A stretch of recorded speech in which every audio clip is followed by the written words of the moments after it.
When first unto this country a stranger I came, pick and shovel on my back, no money to my name, no money to my name. I landed in old Juneau, Seattle down the line. I boated across the channel where worked the Treadwell mine, oh, worked the Treadwell mine. Well, there was hard times in the open pit, 1,800 down. One day you'd make $2 and the next your glory bound, whoa, the next your glory bound.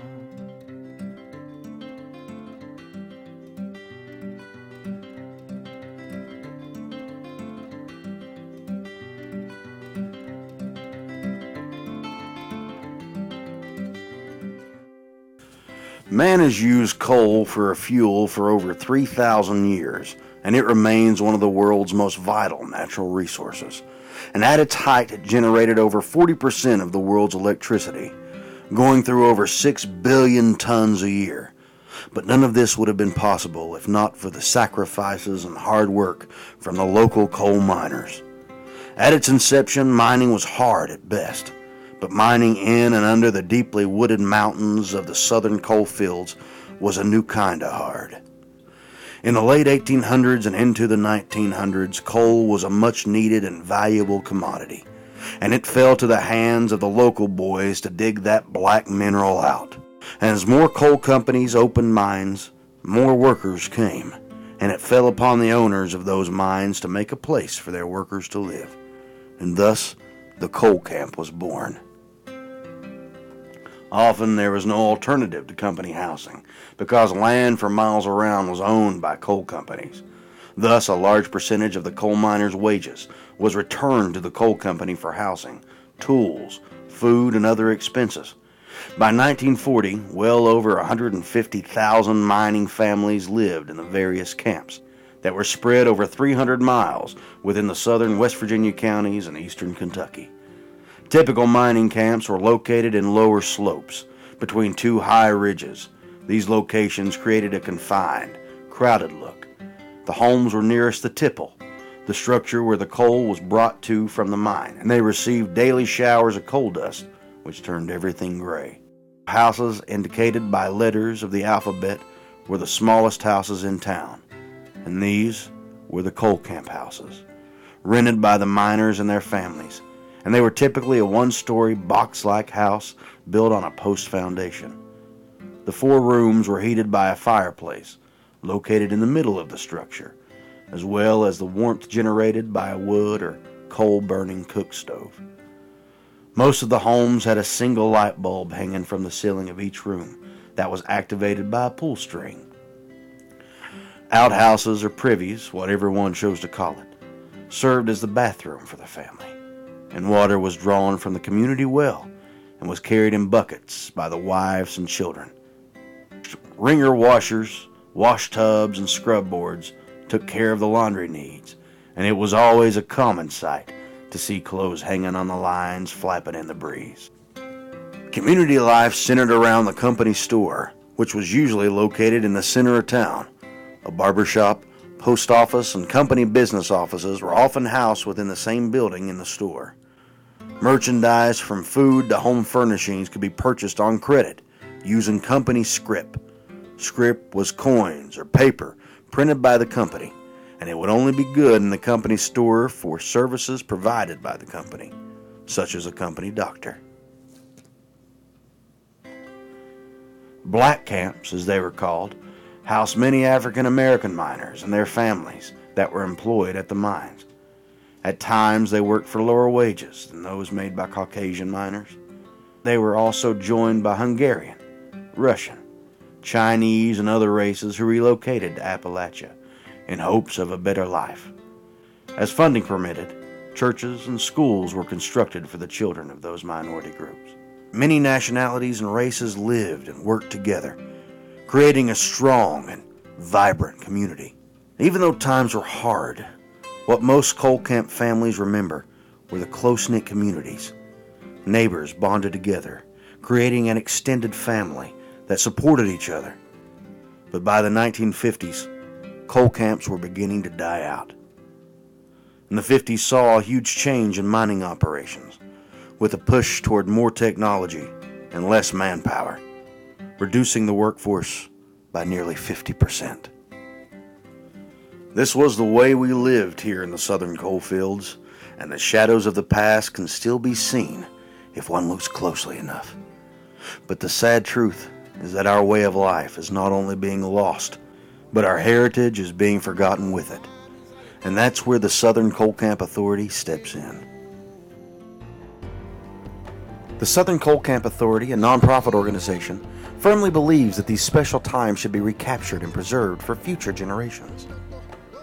Our plans are not only to assure that the colors of our past here in Delbarton are etched into the minds of future generations, but to do the same for countless other communities, towns, cities, and counties throughout southern West Virginia and eastern Kentucky.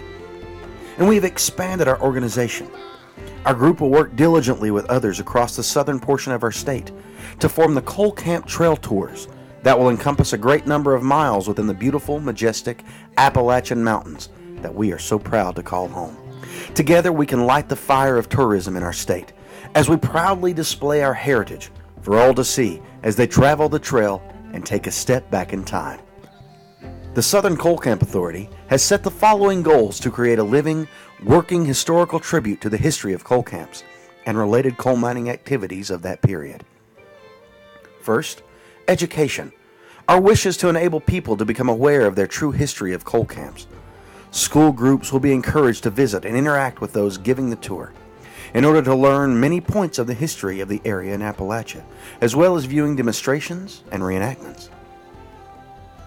Recognition of the contribution of the various nationalities, African American, Hungarian, Italian, Russian, Irish, etc., that played a major role in the labor force of the times, with specific plans to have an African American church that served those living in the coal camps placed on the National Registry of Historical Buildings, as well as identifying and marking graves that have been long forgotten.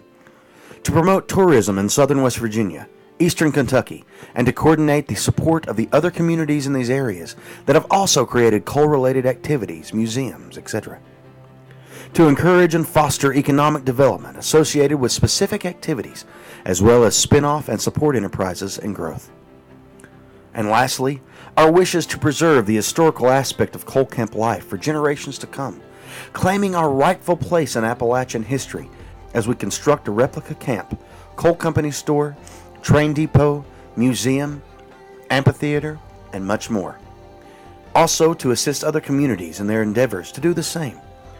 Our wish is for each town to put their own stamp on their tribute to coal camps and coal mining history, deciding what will work for each of them. We will tie all these areas together with a common thread, that being the coal camp trails. Tourists will begin their tour in one location and travel the trail that will take them through many towns, winding along the highways and back roads as they are provided the unique opportunity to stop in all communities participating in the Coal Camp Trail Project. The Southern Coal Camp Authority, with help from people and organizations like yourself, will begin to change the way people view these rural coal camp areas, not only by building and marking historically significant coal camps and trails, but also by helping to cultivate these coal camps for new opportunities, both to the citizens of our coal camps and their surrounding areas. The mission of the Southern Coal Camp Authority is to depict the past lifestyles of our coal miners in order to preserve our coal mining history and actively educate future generations. It strives to create unique opportunities for members of our local and surrounding communities. Focusing on educational tourism, the Southern Coal Camp Authority can pave the way for tourists and students from all over the world to not only visit our coal camps, but become a part of our future by actively taking part in our annual Coal Camp Days, a celebration of life and heritage held here in downtown Delbarton, right in the middle of the $6 trillion coal field. The Southern Coal Camp Authority needs financial support and assistance to help get some wheels under this project to assure it will move forward.